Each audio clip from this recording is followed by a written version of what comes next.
これを見てくれ。この惨状をどう思う？すごく散らかっています。何ですかこの部品の山は。今までは組み立て台を2台体制で作ってたんだけど、明らかに組み立て工程が間に合ってませんわ。これ自転車の設計図なんですが、組み立ての工程だけでも6箇所ありますわ。組んだ部品を組むみたいなやつ。そこが今のボトルネックになっちゃってるね。ラインを組み直したおかげで部品の生産はスムーズになってますね。組み立て工程の強化が急務だね。台数を増やすのと配置も見直したいですわね。壁を取り払って一つの大きな部屋とすることに、出荷用のトラック発着場は画面上方向に動かしました。空いたスペースを使って組み立て部屋を複数作る計画ですわ。製品ごとに組み立て部屋を分ければ部品の山になることも軽減されるはず。そして完成したのがこちら。組み立て台が6台体制になりました。棚を4つも使った贅沢仕様。ここを第一組み立て部とする。これならスムーズに生産できそうです。その実力、試して信じよまたお前か。待ってすんちゃん、報酬やべえですわ。11万だと？う。これはうちのレベルがマックスに到達した者のみが受けられる依頼。納期を犠牲に報酬も豪華だ。受けてたとうではないか。ちょうどラインの見直しが済んだところだ。さて設計してみよう。基準値はどんなもんです？多分そこまで高くないんじゃないかな。納期が短いので、そこまで高品質なのは求めないぞ。どの選択肢で作っても基準はクリアできるようね。ならば足は木製、直線切断で作れるやつで、納期が短いなら作業が簡単な工程の方がいいですもんね。持ってきた。シケアの追いすぎで。よし、おろせ。どんどんおろせ。11万のために超急げ。早速カットに入ってくれてるね。24個も作らないとですからね。最後の依頼にふさわしい難易度ですわ。11万もあれば、ラボ製造の機械とかも一気に買えそう。部屋の増築とかも含めて整えられそうですわね。なんとしてでも成功させないとですね。24時間戦うのだ。元からです。そうだった。これ置き場足りる？棚から溢れ始めてるように見えます。一部は床に置き始めてますね。さっさと各地の青枠に運ばないと。運搬員は下ろす方にかかりきりですわ。置き場が小さかったですかね。まあ生産が止まってなければ、最初に使う機械はほとんどこの部屋にあるわけだし。電話です。新しい仕事。今あなたたちの尻拭いで納期が真っ赤なんですが、受ける余裕がない。何考えて電話してきてんだ。できるやつほど仕事が増える典型みたいな。新しい組み立て部屋はどうなってるかな？なんということでしょう。足の踏み場もないほどだって組み立て部屋がきちんと整理されてるではないですか。6台もあるのに使うのはまばらですね。部品が届くそばから組み立ててるみたいだね。緑の運搬員さんがひっきりなしに走ってますわね。これは組み立て工程で詰まることはなくなったと見て良さそうですね。今は受けてる仕事も2つだしね。できれば企業案件を進めつつ、他の製品を2、3個作るような感じにしたいところ。第2組み立て部の完成が待たれますわね。進捗ゲージが緑なので、この調子なら11万はもらったも同然。意外と大したことなかった。余裕の完成。これを積めば11万。11万さん早くお金ください。スキャーです。よし、揃ってるな。振り込みしておくから。お金ですわ。やったぜ。これでロボが作れる。おもちちゃんの得意分野ね。おもちゃのくくりに収まるやつでお願いします。早速買いました。ロボ組み立て台が3台、普通の組み立て台が4台。部品を作ってからさらにロボにするので、ロボット部品はここを専用の組み立て部屋としますわ。これならロボット系と他の製品が混ざることもないね。11万の力ってすげえ。あと、これはシケアさんからもらったトロフィー。うちの最難関依頼をこなした証だ。他の飾りの効果を2倍にするらしい。飾りをいっぱい置かなくても良くなりますわね。地味にスペース取られてたからありがたいですね。他の会社さんのトロフィーも欲しいね。なのでシケアさんの仕事はしばらくやらないから。おいしたわけしろや。知らんの？もう一回11万用意してみろ。それ1回だけなんで。話は終わりだ。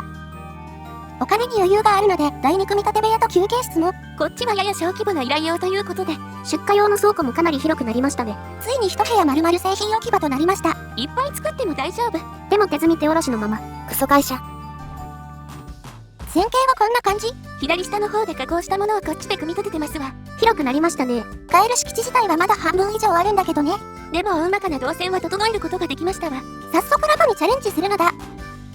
作る気になったか？パッチ来い。6個で2万7000円って単価すごいですね。それだけ難しいからな。ではタル型ロボットとやらを設計。初回だから品質は低くてもいい。製法を選ぶ前から緑表示になってる。どれを選んでもクリアできるってことですね。じゃあ手の部分は木製でいいか。これは手の先っぽ。ノコギリ型とか鍵爪型とか。鍵爪にしてみた。どうやら曲げて作るようですわね。木製曲げで、金属部品は他のところで多くなりそうだし、木製にできるところは木製にした方が負担が偏らずに済みますね。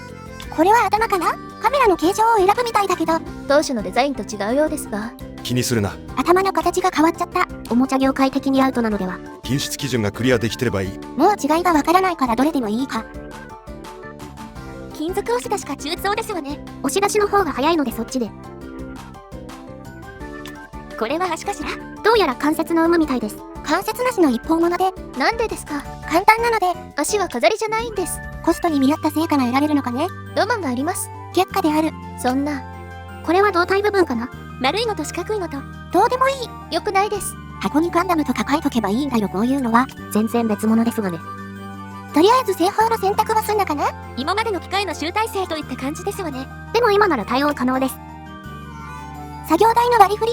最終工程がロボット組み立て台になってますわね。新しく導入した機材を設定。3体をリンクさせてあるビルボードに仕事を振るよ。次は組み立て台の割り振り。どうやら7箇所もあるようですわ。これはロボット部屋にある組み立て台を設定。これで他の製品と混ざることはなさそうです。あとの各種機材はいつも通り。入居中。金属素材の山。ロールがいっぱい届いてるね。並行して作ってる製品も金属系ですから。シートをカットする機材とかも増やしてもいいかもね。一次加工が詰まると全体が遅くなりますからね。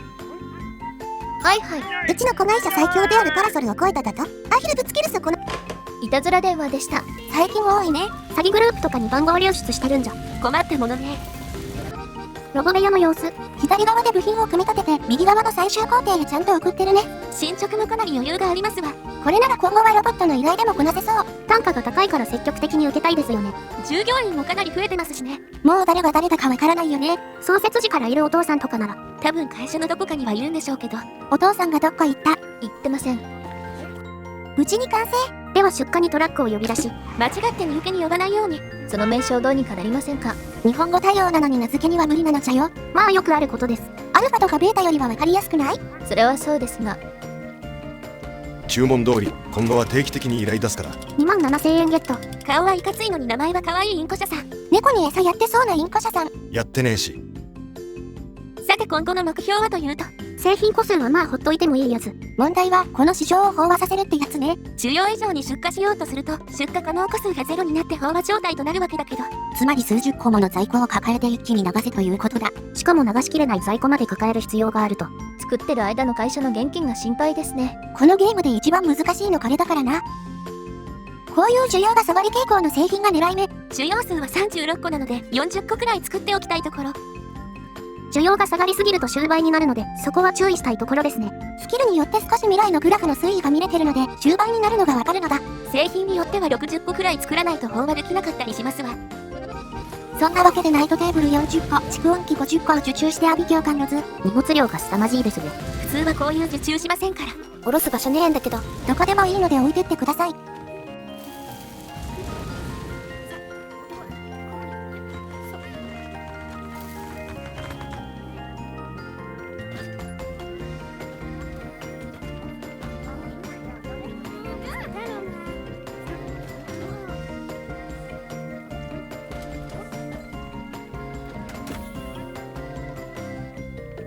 今のうちに専門家の任命もやっておこう。いっぱい働いて星1以上になった人は専門家への転校が可能ですわ。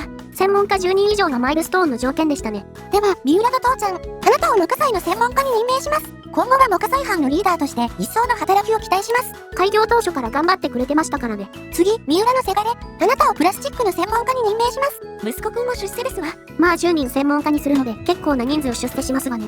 でも給料とか上がるから。専門家になった人は得意な分野なら作業速度が段違いですわ。こちらは三浦のお父さん。服装が変わりましたね。専門家には専用の制服が与えられるぞ。ここで作業速度の比較。隣の人より明らかに早いですね。専門家ですから。その代わりに作業場の快適性とかにうるさくなるけどね。今は快適性をプラス40以上に上げるようにしてあるよ。わがままな専門家。でも速度自体は速くなるから。専門家たちのおかげで倉庫に製品が積まれていきます。なんで綺麗に並べないんですかね。途中から列がずれてるのがすげえ気になる。そして動くロボットも気になる。腕をブンブンしてる。なんでロボットも30体作ってるんですか？間違って受注した。普通レベルの製品にしか高度な製品2種で飽和させるのが目標ですわね。蓄音機とナイトテーブルは普通レベルで、ロボは高度なやつですね。まあロボの方は出来上がったものから出荷していくから、企業案件ではないのでまとめて出荷する必要もないですわ。あとは需要が急に増えたりしないように祈るだけ。市場のグラフが動く前に完成するといいですね。そうなったら追加で発注かけるから。市場を飽和させるってのも変な目標だよね。やってることは N 社さんと同じことですが、確かに